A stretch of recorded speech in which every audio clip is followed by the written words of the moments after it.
आज हमारे उलमा के हाथ में हथकड़ी डालने वाले, हमारे उलमा को जिहादी कहने वाले, हमारे टोपी और दाढ़ी वालों को तशद्दुद परस्त कहने वाले, ये देश परस्त हैं, तशद्दुद परस्त नहीं है।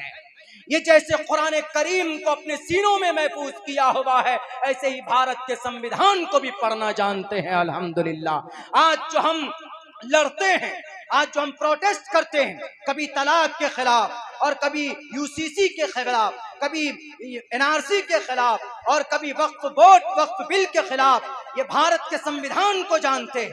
आप हिंदू मुस्लिम लड़ाओगे तो क्या हम नहीं जानते हैं कि आर्टिकल नंबर 14 के अंदर क्या कहा गया?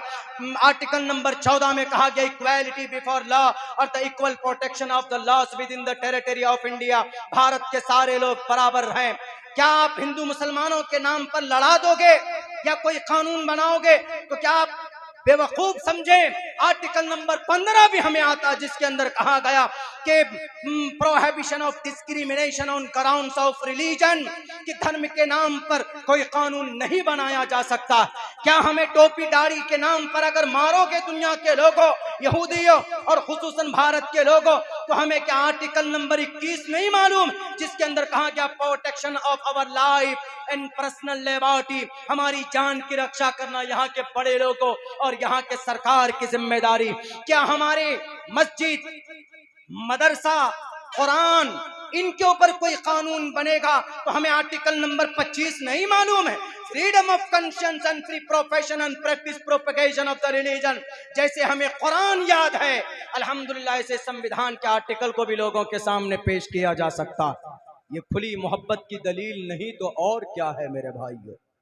बैरकैफ कुछ ऐसे फसादी लोग आए हैं, अल्लाह उनको हिदायत दे, वरना हमारा जो प्लेटफॉर्म है उलमाए किराम का, शरीयत का, इससे बेहतर प्लेटफॉर्म हमारी नज़र में कोई नहीं है। चूँकि ये लोग शहीद हुए हैं अपने देश के लिए, इसीलिए इनका चर्चा करना मैंने बहुत ज़रूरी समझा। वरना 1920 के बाद जो हिंदू मुसलमानों ने इत्तिहाद पेश की, अगर वही इत्तिहाद आज कायम हो जाए, आवाम में कोई गड़बड़ी नहीं, कुछ लोगों में गड़बड़ी है जो शराब की थैलियां दे दे कर लोगों को लड़ाते हैं। वरना क्या ऋग्वेद, यजुर्वेद, सामवेद, अथर्ववेद, रामायण, महाभारत, गीता पढ़िए, इनके अंदर भी बहुत अच्छी बातें हमारे हिंदू भाइयों की अंदर लिखी गई है। उसके अंदर क्या फ़र्क है भाई? हम एक अल्लाह को मानते हैं, कुरान की आयत पढ़ते कुल हुवल्लाहु अहद अल्लाहुस समद लम यलिद वलम यूलद वलम यकुल लहू कुफुवन अहद। हमारे हिंदू भाई इसी को ब्रह्मा सूत्र के नाम से पढ़ते, एकम्मा ब्रह्मा द्वितीयो नास्ते नहना नास्ते किंचन। हम क़यामत की बात करते हैं कि भाई क़यामत आएगी, योम यफिरुल मरउ मिन अखीही व उम्मिही व अबीही व साहिबतिही व बनी। हर आदमी परेशानी के आलम में मुब्तला होगा। या अय्युहन्नासु इत्तक़ू रब्बकुम इन्न ज़लज़लतस्साअति शैउन अज़ीम। क़यामत का अक़ीदा कुरान में है, यही अक़ीदा गुरुड़ पुराण में भी है। ओम पूर्णमिदः पूर्णात् पूर्णमुदच्यते पूर्णस्य पूर्णमादाय पूर्णमेवावशिष्यते। हम कहते हैं कि अल्लाह एक है, अल्लाह का कोई बेटा बेटी नहीं। हम पुराणों में भी वही लिखा है, न कश्चित पतरष्टि लुकी न चिस्ता न वच्युतिस्य लिंगम सकारनम कर्णाधिपाधिपो न चास्य कश्चित जनिता न चाधिपा। यही पैगाम उसमें भी है। हमारा कुरान कहता है कि 1 मिनट तुम्हारा लिखा जाता है, एक एक लम्हा। ला युगादिरु सगीरतन वला कबीरतन इल्ला अहसाहा। जितने भी हमारे नौजवान हैं 14 साल की उम्र से लेकर मरने तक, आपका एक एक लम्हा लिखा जाता, आपका एक एक मिनट लिखा जाता है, सब कुछ छोड़ा नहीं जाता। यही चीज कही गई है, युनः पिता जनिता यु विधाता धामानि वैद भूनानि विश्वायु देवा नाम नाम दायक इवतम संपरशनम भूना यंतयन्या। यही बात उसमें भी लिखी गई कि मरने के बाद ईश्वर के सामने आना है और कहना है कि हम इतने मर्तबा मुखिया रहे, ये ईश्वर हम एमपी रहे। तो ईश्वर कहेगा एमपी बाद में, पहले मुखिया में जो घोटाला किया वो बताओ। मुर्गा बना दिया जाएगा, वहां हिसाब किताब होगा। युना पिता जनिता का यही मतलब है हर किसी के लिए। मुसलमान का तो ज्यादा है, मुसलमानों के लिए तो अल्लाह के नबी एक हदीस पेश करते हैं कि क़यामत में सवाल होगा, उम्र के बारे में पूछा जाएगा, वन उम्र ही फीमा अपना, उम्र कहाँ बिता कर आए।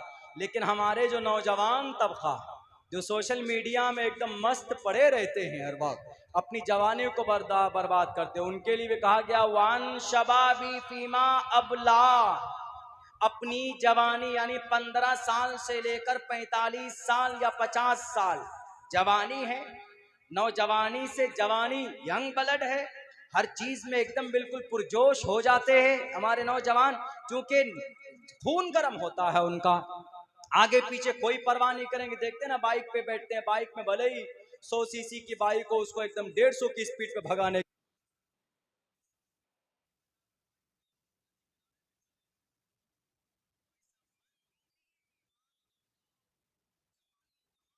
कर क्या है। हेलो हवायू में किसी मैडम के चक्कर में या शराब के चक्कर में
नहीं समझा सकता। आलिम दीन अपनी तरफ से कोई बात लोगों को नहीं कहता, यहां तक के नबी भी भाषा की बात नहीं कहता, बल्कि वमा यंतिकु अनिल हवा, जो अंबिया नबी और रसूल होते हैं वह अल्लाह की तरफ से बात, उनके पैगाम उन तक पहुंचता है तब वो बोलते हैं।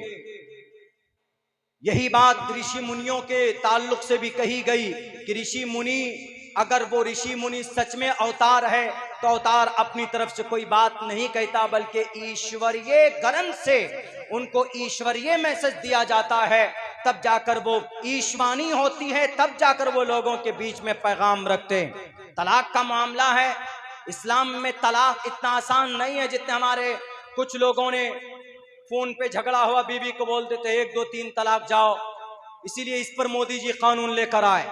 वरना इस्लाम में तलाक देने की जो खूबसूरती वो दुनिया के किसी धर्म में नहीं। यहूदी धर्म में ऐसा है, क्रिश्चियन में, नसारा जिसको हम बोलते हैं, इसमें इतनी सख्ती है, अगर आपने शादी कर ली और आप दोनों की नहीं जम रही है, मियां बीवी की लड़ाई कर रहे हैं, झगड़ा कर रहे हैं, हमेशा लड़ते रहे, कभी किसी के ऊपर हाथ उठा देते हैं, बच्चे हैं, गलत असर पड़ेगा बच्चों के ऊपर। तो ऐसी सूरत में क्या करना चाहिए?